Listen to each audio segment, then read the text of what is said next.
కేసీఆర్ వెనుకడుగు ఎప్పుడు వేయాలో ముందడుగు ఎప్పుడు వేయాలో తెలిసిన వ్యక్తి అని కేటీఆర్ అన్నారు. గోడకు వేలాడదీసిన తుపాకీ కూడా సైలెంట్గా ఉంటుంది, తీసినప్పుడే దాని కథ తెలుస్తుందన్నారు. కేసీఆర్ మాట్లాడినా మాట్లాడకపోయినా సంచలనమే అన్నారు. ఉన్నది ఉన్నట్లు చెప్పితే వివాదాలు అనేసి కేటీఆర్ చెప్పుకొచ్చారు.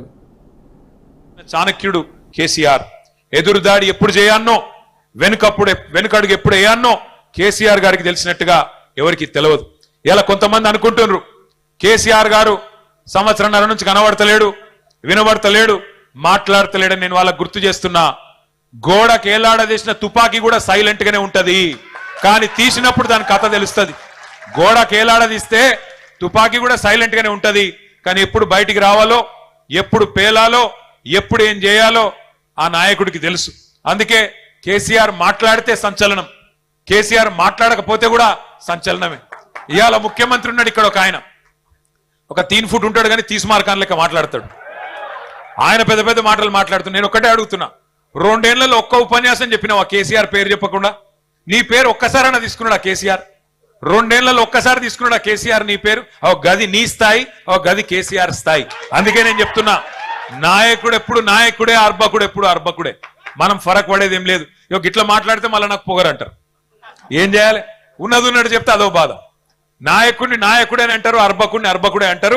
నువ్వు ఎన్ని పిల్లి మొగ్గలేసినా, ఎన్ని కుప్పిగంతులేసినా అవి హనుమంతుని ముందు కుప్పిగంతులు అయితే తప్ప నీతో ఊది గాలది పీరి లేవది. ఏం చేసుకుంటావో చేసుకోపో.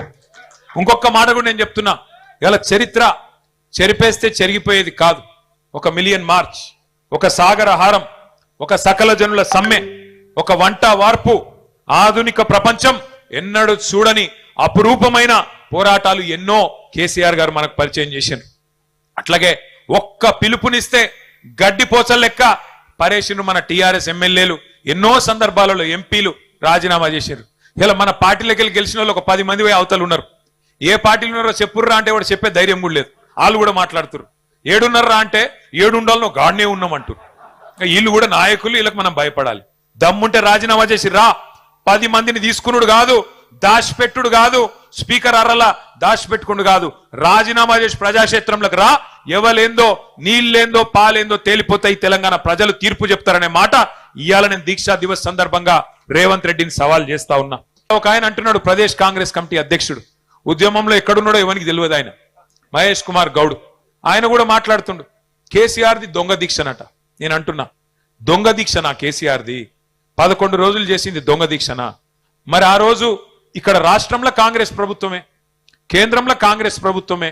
ఆఖరికి డిసెంబర్ 9 నాడు కేంద్రం ప్రకటన చేసిన నాడు కూడా కాంగ్రెస్ ప్రభుత్వమే కదా. ఏమున్నదా ప్రకటనలా? ఏమన్నాడు చిదంబరం గారు? తెలంగాణ ప్రక్రియ ప్రారంభిస్తున్నాం, కేసీఆర్ కు విజ్ఞప్తి చేస్తున్నాం, మీ ప్రాణం ముఖ్యం, దయచేసి దీక్ష విరమించండి అని మీ నాయకుడు, మీ కేంద్ర హోంమంత్రే కదా చెప్పింది. అప్పుడు ఎక్కడ పోయినాయి మీ తెలివితేటలు? రాష్ట్రంలో కాంగ్రెసే, కేంద్రంలో కాంగ్రెసే. మరి దీక్ష దొంగ దీక్ష అయితే ఎందుకు విజ్ఞప్తి చేసిండ్రు కేసీఆర్ గారు దీక్ష విరమించాలని? ఇవాళ మాట్లాడడానికి సిగ్గుందా అని నేను అడుగుతా ఉన్నా. దీక్షను దొంగ దీక్ష అని అవమానం చేయడానికి మీకేమైనా ఇంగితం ఉందా, సంస్కారం ఉందా? నీ పార్టీకి గాని నీకు గాని తిట్టాలంటే ఇప్పుడే మా సీనన్న చెప్పిండు. మంత్రి గుమ్మడి సంధ్యారాణి, పిఏ సతీష్ కుమారుడు